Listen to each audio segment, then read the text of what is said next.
Niñas, non sabedes a alegría que me produce estar hoxe aquí, dando este pregón. En primeiro lugar, porque a verdade é que nunca me imaginara dando un pregón, e porque cando se fai na casa, non, pois fai especial ilusión. E digo casa porque, malia que levo moi pouco vivindo aquí, para min Loimil xa é un sinónimo de fogar. Comezo presentándome e contándovos un pouco de min, porque seguro que máis dunha e máis dun me vistes algunha vez polos camiños aquí, pola parroquia, paseando a tres cadelas, unha rapaza de pelo verde con tres bichos que moitas veces teño que recoñecer que me pasean a min e non eu a elas. Entón contovos un pouquiño quen son.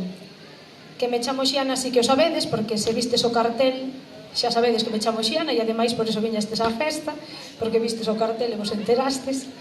E ademais diso, pois nada, nacín en Ferrol, nun barrio obreiro que se chama Caranza. Meus pais eran os dous mestres e acabaron ali vivindo, ainda que viñan cada un dunha punta diferente. E non vos conto isto por contar a miña vida, senón porque despois todo terá o seu sentido, prometo.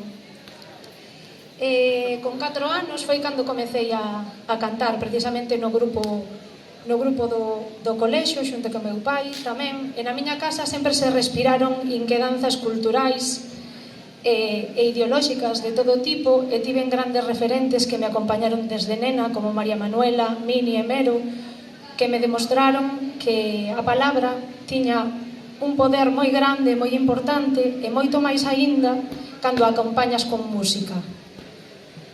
Despois trasladeime a Compostela a estudar xornalismo, máis tarde marchei a Coruña a facer comunicación audiovisual, que son as miñas outras facetas, digamos, que me complementan a nivel profesional, porque ademais de cantar dedícome á produción, ao management, nunha produtora que se chama Seis Pés.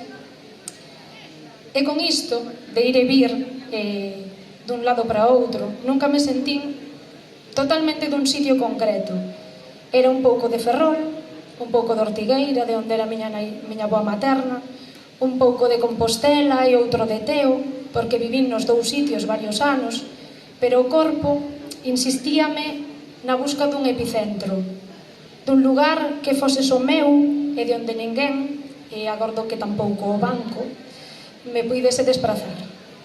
Un fogar ao que sempre puidese recuncar, e precisamente buscando ese lugar, ese acubillo, foi como cheguei aquí a Loimil. Moita xente me pregunta, por que Loimil? Como acabache aquí? Pois ten certa parte de casualidade e non tanto. Por que? Pois aquí é onde teño que introducir a outra parte, da miña faceta profesional, que é a que fai que hoxe este aquí, que son a cantante da Banda da Loba. Non sei se o sabedes, pero somos 5 integrantes, 5 mulleres, e agora mesmo pois 3 somos da estrada, xa me incluo. Entón, que acabase en Loimil ten moito que ver con iso, cas miñas vivencias na banda, concretamente con Andrea e con Marcela, co seu entorno en Codeseda, que me fixo buscar ese fogar nesta zona, no Concello da Estrada. Por suposto, porque tamén se deron as circunstancias de que topei unha casa coa que levaba soñando moito tempo en un lugar que me pareceu maravilloso desde o primeiro momento. E así, queridos veciños e veciñas, cheguei a vosa parroquia, que xa sinto tamén miña, nuns anos complicados para socializar e para poder coñecérmonos no medio dunha pandemia mundial nos que non podemos facer pois prácticamente nada. E malia iso, sentín o voso agarimo recibirme a través dese mundo virtual que é o grupo de WhatsApp de Xuntos por Loimil, o grupo da parroquia, e tamén a través das conversas que tiven con moitos e con moitas de vós, pois en todos eses camiños cando me pasean as cadelas, e nos imos atopando. Sempre quixen vivir no rural, porque ten unha maxia especial, porque os ritmos son diferentes, porque podes respirar aire puro cando queres, e porque sempre tiven a sensación de que coñecerse e apoiarse é máis necesario nas aldeas que nas cidades, onde impera total e completamente o individualismo. Por iso son tan importantes estas xuntanzas. Crear comunidade, conservar a estrutura social e de coidados que sempre tivemos no rural galego.